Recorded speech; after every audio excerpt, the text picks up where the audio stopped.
हर हर महादेव। शिव पुराण अध्याय 1। शिव पुराण के श्रवण से देवराज को शिवलोक की प्राप्ति तथा चंचुला का पाप से भय एवं संसार से वैराग्य। तो आइए शुरू करते हैं अध्याय 1। शौनक जी ने कहा, महाभाग सूत जी, आप धन्य हैं, परमार्थ तत्व के ज्ञाता हैं। कृपया करके हम लोगों को यह बड़ी अद्भुत एवं दिव्य कथा सुनाई है। भूतल पर इस कथा के समान कल्याण का सर्वश्रेष्ठ साधन दूसरा कोई नहीं है। यह बात हमने आज आपकी कृपा से निश्चय पूर्वक समझ ली है। सूत जी, कलयुग में इस कथा के द्वारा कौन कौन से पाप शुद्ध होते हैं, उन्हें कृपा पूर्वक बताइए और इस जगत को कृतार्थ कीजिए। सूत जी बोले, हे मुनि, जो मनुष्य पापी, दुराचारी, खल तथा काम, क्रोध आदि में निरंतर डूबे रहने वाले हैं, वे भी इस पुराण के श्रवण पठन से अवश्य ही शुद्ध हो जाते हैं। इसी विषय में जानकर मुनि इस प्राचीन इतिहास का उदाहरण दिया करते हैं, जिसके श्रवण मात्र से पापों का पूर्णतया नाश हो जाता है। पहले की बात है, कहीं किरातों के नगर में एक ब्राह्मण रहता था, जो ज्ञान में अत्यंत दुर्बल, दरिद्र, रस बेचने वाला तथा वैदिक धर्म से विमुख था। वह स्नान, संध्या आदि कर्मों से भ्रष्ट हो गया था और वेश्यावृत्ति में तत्पर रहता था। उसका नाम था देवराज। वह अपने ऊपर विश्वास करने वाले लोगों को ठगा करता था। उसने ब्राह्मणों, क्षत्रियों, वैश्यों, शूद्रों तथा दूसरों के भी अनेक बहानों से मारकर उनका धन हड़प लिया था। परंतु उस पापी का थोड़ा भी धन कभी धर्म के कामों में नहीं लगा। वह वेश्यागामी तथा सब प्रकार से आचार भ्रष्ट था। एक दिन वह घूमता गामता देवयोग से प्रतिष्ठानपुर में जा पहुंचा। वहां उसने एक शिवालय देखा, जहां बहुत से साधु महात्मा एकत्र हुए थे। देवराज उस शिवालय में ठहर गया, लेकिन वहां उस ब्राह्मण को बुखार आ गया। उस बुखार से उसको बड़ी पीड़ा होने लगी। वहां एक ब्राह्मण देवता शिव पुराण की कथा सुना रहे थे। बुखार में पड़ा हुआ देवराज ब्राह्मण के मुखारविंद से निकली हुई उस शिव कथा को निरंतर सुन रहा था। 1 महीने के बाद वह बुखार से अत्यंत पीड़ित होकर चल बसा। यमराज के दूत आए और उसे पाशों में बांधकर बलपूर्वक यमपुरी में ले गए। इतने में ही शिवलोक से भगवान शिव के पार्षद आ गए। उनके गौर अंग कर्पूर के समान उज्ज्वल थे। हाथ में त्रिशूल सुशोभित हो रहे थे। उनके संपूर्ण अंग भस्म से उद्भासित थे और रुद्राक्ष की मालाएं उनके शरीर की शोभा बढ़ा रही थीं। वे सबके सब क्रोध पूर्वक यमपुरी में गए और यमराज के दूतों को मार पीट कर बारंबार धमकाकर उन्होंने देवराज को उनके चंगुल से छुड़ा लिया और अत्यंत अद्भुत विमान में बिठाकर जब वे शिवदूत कैलाश जाने लगे, उस समय यमपुरी में पड़ा भारी कोलाहल मच गया। उस कोलाहल को सुनकर धर्मराज अपने भवन से बाहर आए। साक्षात दूसरे रुद्रों के समान प्रतीत होने वाले उन चारों दूतों को देखकर धर्मराज ने उनका विधि पूर्वक पूजन किया और ज्ञान दृष्टि से देखकर सारा वृत्तांत जान लिया।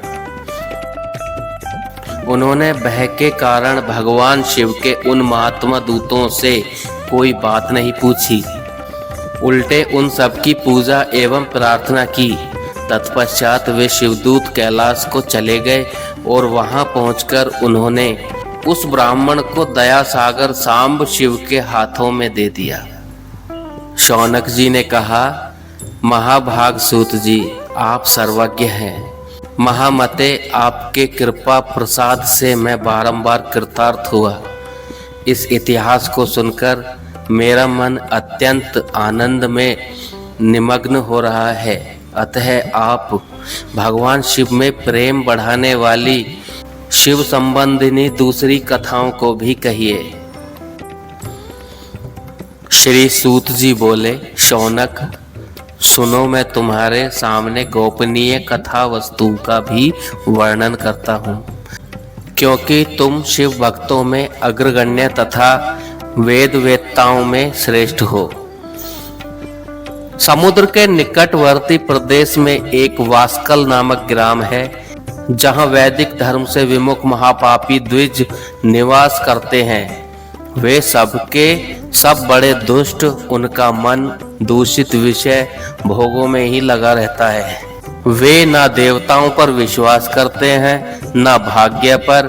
वे सभी कुटिल वृत्ति वाले हैं, किसानी करते हैं और भांति भांति के घातक अस्त्र शस्त्र रखते हैं। वे व्यभिचारी हैं और खली हैं। ज्ञान, वैराग्य तथा सद्धर्म सेवन ही मनुष्य के लिए परम पुरुषार्थ है, इस बात को वे बिल्कुल नहीं जानते हैं। वे सभी पशु बुद्धि वाले हैं। अन्य वर्णों के लोग भी उन्हीं की भांति कुत्सित विचार रखने वाले स्वधर्म विमुख एवं खली हैं। वे सदा कुकर्म में लगे रहते हैं और नित्य विषय भोगों में ही डूबे रहते हैं। वहाँ की सब स्त्रियां भी कुटिल स्वभाव की, स्वेच्छाचारिणी, पापसाक्त, कुत्सित विचार वाली और व्यभिचारिणी हैं। वे सद्व्यवहार तथा सदाचार से सर्वथा शून्य हैं। इस प्रकार वहाँ दुष्टों का ही निवास है। उस वास्कल नामक ग्राम में किसी समय एक बिंदुक नामधारी ब्राह्मण रहता था। वह बड़ा अधम, दुरात्मा और महापापी था। जबकि उसकी पत्नी बड़ी सुंदर थी, तो भी वह कुमार्ग पर ही चलता था। उसकी पत्नी का नाम चंचुला था। वह सदा उत्तम धर्म के पालन में लगी रहती थी, तो भी उसे छोड़कर वह दुष्ट ब्राह्मण वेश्यागामी हो गया। इस तरह कुकर्म में लगे हुए उस बिंदुक के बहुत वर्ष बीत गए। उसकी पत्नी चंचुला काम से पीड़ित होने पर भी स्वधर्म नाश के भय से क्लेश सहकर भी दीर्घकालक धर्म से भ्रष्ट नहीं हुई, परंतु दुराचारी पति के आचरण से प्रभावित हो आगे चलकर वह स्त्री भी दुराचारिणी हो गई। इस तरह दुराचार में डूबे हुए उन मूढ़ चित्त वाले पति पत्नी का बहुत सा समय व्यर्थ बीत गया। तदंतर शूद्र जातीय वैश्या का पति बना हुआ वह दूषित बुद्धि वाला दुष्ट ब्राह्मण बिंदुक समय अनुसार मृत्यु को प्राप्त हो नरक में जा पड़ा। बहुत दिनों तक नरक में दुख भोगकर वह मूढ़ बुद्धि पापी विंध्य पर्वत पर भयंकर पिशाच हुआ। इधर उस दुराचारी पति बिंदुक के मर जाने पर वह मूढ़ हृदय चंचुला बहुत समय तक पुत्रों के साथ अपने घर में ही रही। एक दिन देव योग से किसी पुण्य पर्व के आने पर वह स्त्री भाई बंधुओं के साथ गोकर्ण क्षेत्र में गई। तीर्थ यात्रियों के संग से उसने भी उस समय जाकर किसी तीर्थ के जल में स्नान किया। फिर वह साधारणतया बंधुजनों के साथ यत्र तत्र घूमने लगी। घूमती घामती किसी देव मंदिर में गई और वहां उसने एक देवज्ञ ब्राह्मण के मुख से भगवान शिव की परम पवित्र एवं मंगलकारिणी उत्तम पौराणिक कथा सुनी। कथावाचक ब्राह्मण कह रहे थे कि जो स्त्रियां पुरुषों के साथ व्यभिचार करती हैं वे मरने के बाद जब यमलोक जाती हैं तब यमराज के दूत उनकी योनि में तपे हुए लोहे का परिघ डालते हैं। पौराणिक ब्राह्मण के मुख से यह वैराग्य बढ़ाने वाली कथा सुनकर चंचुला भय से व्याकुल हो गई और कांपने लगी। जब कथा समाप्त हुई और सुनने वाले सब लोग वहां से बाहर चले गए, तब वह भयभीत नारी एकांत में शिव पुराण की कथा बाँचने वाले उस ब्राह्मण देवता से बोली, ब्राह्मण, मैं अपने धर्म को नहीं जानती थी, इसलिए मेरे द्वारा बड़ा दुराचार हुआ है। स्वामिन, मेरे ऊपर अनुपम कृपा करके आप मेरा उद्धार कीजिए।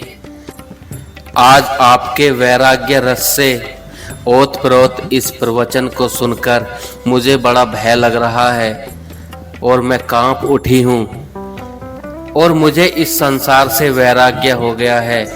मुझ मूढ़ चित्त वाली पापिनी को धिक्कार है, मैं सर्वथा निंदा के लायक हूँ। ब्राह्मण देव, मैं सर्वथा निंदा के योग्य हूँ, कुत्सित विषयों में फंसी हुई हूँ और अपने धर्म से विमुख हो गई हूँ।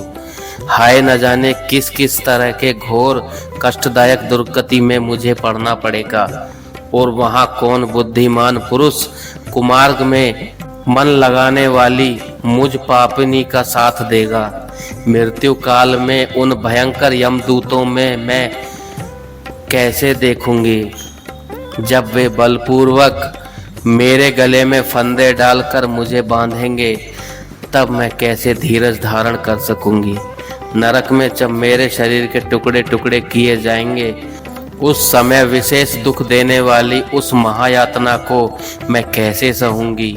हाय, मैं मारी गई, मैं जल गई, मेरा हृदय विदीर्ण हो गया और मैं सब प्रकार से नष्ट हो गई, क्योंकि मैं हर तरह से पाप में डूबी रही हूँ। ब्राह्मण, आप ही मेरे गुरु, आप ही मेरी माता और आप ही पिता हैं। आपकी शरण में आई हूँ, मुझ दीन अबला का आप ही उद्धार कीजिए, उद्धार कीजिए। सूत जी कहते हैं, शौनक, इस प्रकार खेद और वैराग्य से युक्त हुई चंचुला ब्राह्मण देव के दोनों चरणों में गिर पड़ी। तब उन बुद्धिमान ब्राह्मण ने कृपा पूर्वक उसे उठाया और इस प्रकार कहा। आगे की कथा का श्रवण हम अध्याय 2 में करेंगे। तब तक के लिए हर हर महादेव।